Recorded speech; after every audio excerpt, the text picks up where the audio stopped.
Ladies and gentlemen, thank you for tuning in to Wheeler's Weekend Jams Live and Direct.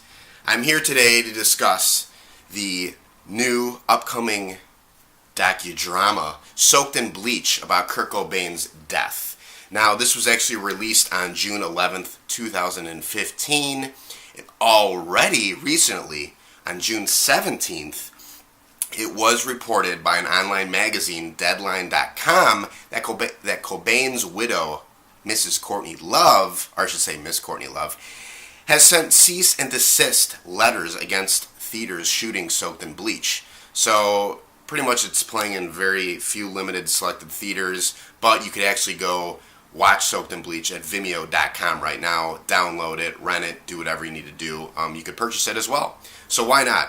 But as a Nirvana fan, I've been waiting for this movie for a very long time, I would say. I'm sure you've all seen, the past Kurt and Courtney documentary, which wasn't that great.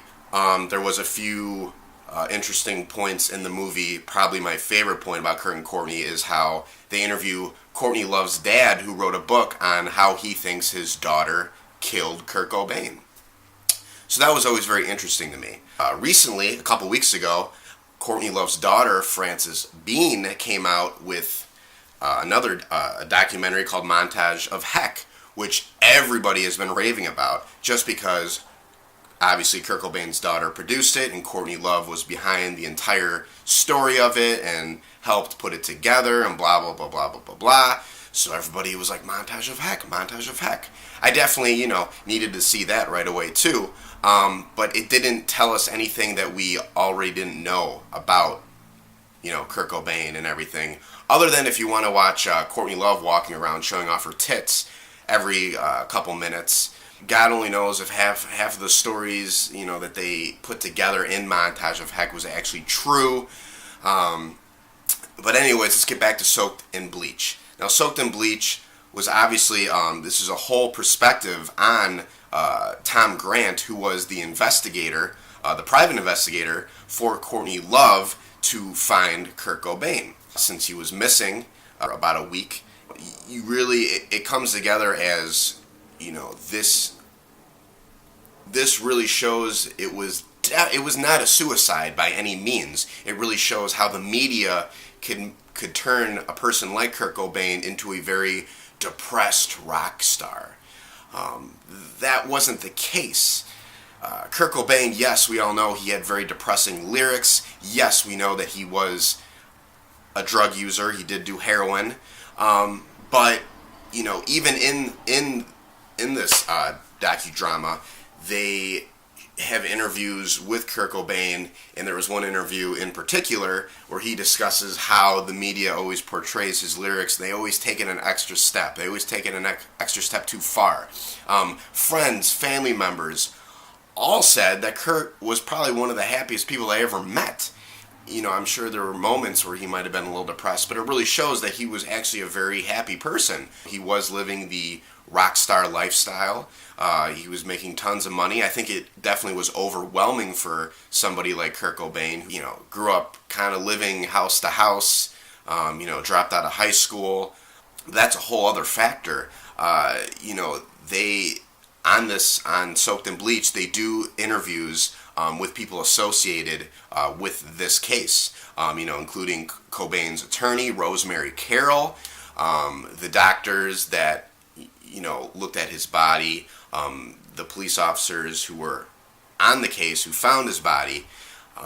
There's a lot of just random, a lot of things I didn't even know about. Any Nirvana fan is going to be super excited about this, but I will tell you this, it does put Courtney Love on a guilty side. She definitely, there was, Tom Grant recorded every phone call he had with Courtney Love. So there was many moments where, Courtney Love said, she found another letter from Kurt under her pillow, even though the night before Tom Grant was looking around their house and actually looked under their bed, under the pillows, under the mattress, and there was no letter. Courtney Love lying out of her ass like the entire time. And it really makes you wonder, And, it goes from that to when they found Kurt's body officially. And they were saying that, he had a shotgun on his chest, and they were saying that as you all know, he had so much heroin in his system, 3 times the limit as a regular heroin user would use. And the doctors say there's no possible way he'd be able to pick up a shotgun and then kill himself. And then the other question is, why would he even dope himself up so he could actually feel high and then shoot himself? It doesn't make any sense. There's also a whole other story with another note they found on the stairwell. But definitely, just watch Soaked in Bleach and you figure it out. Whether you're a Nirvana fan or not, I know a lot of you are just shaking your heads and thinking, well, whatever, it's Kurt Cobain. He was depressed. He killed himself. Blah, blah, blah, blah. If that's what you want to think, go right ahead. But this movie definitely brings a whole other picture to the entire story. Just the way that the police officers took the photographs of his body. They explain all of that. Like I was saying earlier, they were explaining about the shotgun situation as well. And actually, the title, Soaked in Bleach, is actually from a lyric off the Nirvana song, Come As You Are, if you didn't know that. You're just going to have to find out for yourself. But it really it portrays how the media and his wife, Courtney Love, all ravaged this whole case together. Kurt was in the middle of filing a divorce for Courtney Love. He was going to leave Nirvana, but he was going to take Frances Bean with him, his daughter, who he loved very much, and he was going to take everything. If this divorce actually happened, Courtney Love would not have gotten a cent for anything. So it really makes you wonder, money, I think, was a big issue. I mean, yes, Courtney Love wasn't whole. She was doing her music thing as well, and she was doing pretty good too. But money is a big factor. And the big thing is, if they could really commit a crime and fake it, it's to a heroin user. They said that too. The easiest way to really make everything look bad is a junkie, somebody who does heroin, because automatically, well, he killed himself. He was on heroin. He was depressed. I mean, it really makes you think, but I highly recommend this movie, Soaked in Bleach. I'll check it out now on Vimeo.com.